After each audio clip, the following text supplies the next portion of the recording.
Hi there, it's time to look at Polkadot through the Wyckoff lens. If you're new to my sessions, here are the 3 key items I'll cover during the session.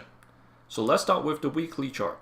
Last week we talked about that Polkadot's support seems not so solid, and this week we immediately see a test to the south. However, the good thing is there are people buying in, pushing the price back to where it is now at around 2.25. That's close enough to the 2.28 level we referenced from the very early days back in 2020. Likewise, for the 1.52 level, it's also set during that period. So if you are trying to figure out where we get these levels, I've done this in the previous session, so feel free to go back and take a look. And when we get to the daily chart, we will be able to see clearer what actually is happening, and it seems to me it's still not finished yet. The exploration towards the 1.52 reason that leads me to this interesting exercise that I'm going to do with you now. So we're expecting more tests to continue. That view hasn't changed. We hope to see a sign of strength coming back to challenge at least this yellow dashed line of 4.76 roughly. Best, well actually let's do 4.78 instead. Best to challenge the 5.2 orange key level, because that's where the automatic rally got past, but closed below that particular line. So sign of strength, I would assume that it at least challenged that level with higher volume. Best to see something like that we had in November 3rd, the week of November 3rd. This is further down the timeline, so we're not going to talk about it. The interesting exercise that I just mentioned is these activities that happens during the distribution, the blue one, and the orange ones, the accumulation cycle. So let's deal with the distribution first, and then we'll come to the accumulation where Polkadot is currently at. So during or right after the accumulation cycle, let's bring this tag across, we will have the PSY period. The very first stage of distribution. That's where the whales first sell. Alright? Look at these wicks from the top. That's quite a bit of selling.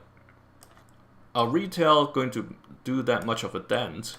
Probably not. There must be some bigger movements going on, or bigger guys doing some actions, taking some actions. Next is the buying climax. That's where the retail FOMO in. For Polkadot during last distribution, there's no late FOMO or fake boo. There's no second test, no upthrust of the distribution, so we can take that away. Last point of supply is where the whales started to offload whatever they have left on hand. Okay, that's a quick, simple one. Well, actually, I shouldn't have take away that late FOMO. Let's borrow from the other chart and bring it back, because we can plug it here. That's where the upthrust happened, earlier in March 2024. Okay, now let's get to the accumulation cycle. So after the last point of supply, we've got this not PlayStation preliminary supports where people continue to panic sell. The small fishes continue to panic sell, but the whales starting to get in. Look at these volumes. Look at these wicks from the bottom. There's quite some buying the dip activity going on, right? However, this is not the end of the accumulation, and certainly not the lowest point, not even the selling climax. Selling climax is where the volume gets low, as well as the price spread gets lower compared to the previous crazy panic selling period. And panic finally declares over. If you look at fear and greed index, that's probably where it gets back from the fear back to neutral. And automatic rally that sets the top of the trading range for the accumulation cycle. Right? You see the subsequent trading all kind of fall below that. even, well, this isn't necessarily a sign of strength, just, normal trading. I'll take this out. We are waiting for a sign of strength. Like I said, we want to see that go past the 5.2 with a strong volume. And for the current time, where test continues, we've seen the selling climax. We have subsequent tests, and let's put a second test over here that went lower than the selling climax. That's a common thing that we would see during accumulation, that subsequent test falls lower than the selling climax. And this period is actually a testing ground for paper hands and diamond hands. Right? If there are more diamond hands or like only diamonds hands left, the price won't get any lower. But if there are quite a bit of paper hands still hanging around, that's why we're seeing this happening. And this can change depending on the macro environment. Alright, some diamond hand may change to paper hand. Some paper hands may change to diamond hands, depending on how positive or how negative they see the world is going to be. Alright, so that's the big picture. We know we're still within the testing phase, and we hope the paper hands will be gone soon, and then we're hoping to see this sign of strength. Alright, it's just a matter of time, but we're getting close. Let's get to the daily and see why I'm saying the test towards 1.52 seems to be continuing. For one, the price is still trading within this downward air hockey table or downward channel box. So if you're new to the air hockey table term, it means the price bounces off around 3 lines: the ceiling, the bottom, and the center line of the box. If I change it to a line chart, you see where the bounces are. Candlestick chart tell us where to set the line along. Okay, both edges. So if this period was the preliminary support in the daily time frame. Remember, if you're new to Wyckoff, you always see chart online that show us in terms of weeks and months, not in days. It wasn't designed for daily. It's just for this community, we added this analysis so we can all look at this and see whether we can actually make sense out of it in the daily time frame. Alright, so it's experimental. If what we have discussed, the selling climax happened on around the beginning of the month and we had the automatic rally, what we're going through now are subsequent tests, and we may be going through a spring. Let's borrow this across and delete the percentage and question mark. So we're going through subsequent tests, or you can call that a second test, because after the selling climax there was nothing there. So this spring may be a shakeout to the downside and quickly bounces up. However, what worries me over here is that the selling yesterday, even though it combined with the wick at the bottom, meaning some people buying, pushing the price back up, the volume is still higher than what we have today. So the price climbed with limited volume and it got rejected at the ceiling of the downtrend as well as this 2.28 dash line. Alright, this level we borrowed from 2020. Okay, that's the part that worries me. It seems that these resistances are still actively in play and the volume isn't really catching up.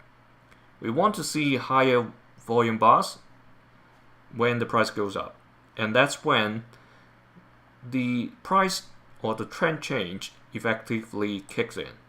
If this continues, it's not surprising that the next few days will turn red for the candlestick, and the journey towards the 1.52 will continue if that happens. Alright, this cross, this triangle, is pointing towards mid-December. We are only 2 weeks away from that. If the price continues to trade downwards towards 1.52, I hope it's going to get outside of this downtrend by then and start trading sideways. Alright, at least giving us a neutral, slightly positive confirmation that it's not going to seek further south. Because it can. If it doesn't stop at this 1.52, we see where October 10th has gone to. Alright? So that's why I am cautious that even though it seems like it's getting a rebound, unless the volume gets to somewhere like the one we had on November 7th, I still remain a bit suspicious, where the big guys are trying to bring Polkadot to. Alright, while we are talking about this, let's bring this line, duplicate it, and set it to the October 10th level. Alright, so here, there where it is, it went all the way to 0.0, not 0.0, it's 0.96. Let's set it over there. We don't want to see the price go back to that level. However, let's see if it does, if the trend continues towards the 0.96, just to make sure I haven't moved the box too much. Yeah, bring it down a little, and let's say 350. Yeah, that should be more than enough. It's too much, actually. Let's do 335. Okay, that's good. Here, it's pointing towards near Christmas. So it's interesting. Across multiple altcoins, they're showing similar pattern that the breakout opportunities appears somewhere between the middle of this month as well as somewhere near Christmas. Some points to the end of the year, kind of aligning to some narrative saying, maybe for tax reasons, or new regulations reason, or waiting for QT ending, effect kicks in, all sorts of narrative. The trend still points to those dates, which kind of makes sense.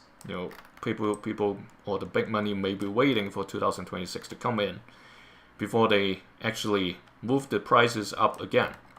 Alright, so we've talked about the time points, we've talked about the Wyckoff stages, and what actually happening during those stages, and the next stage as well, for the test to continue, and we hope to see the upside movement, especially when we get into 2026. So, that's all for Polkadot today. Thanks for joining me, see you in another session.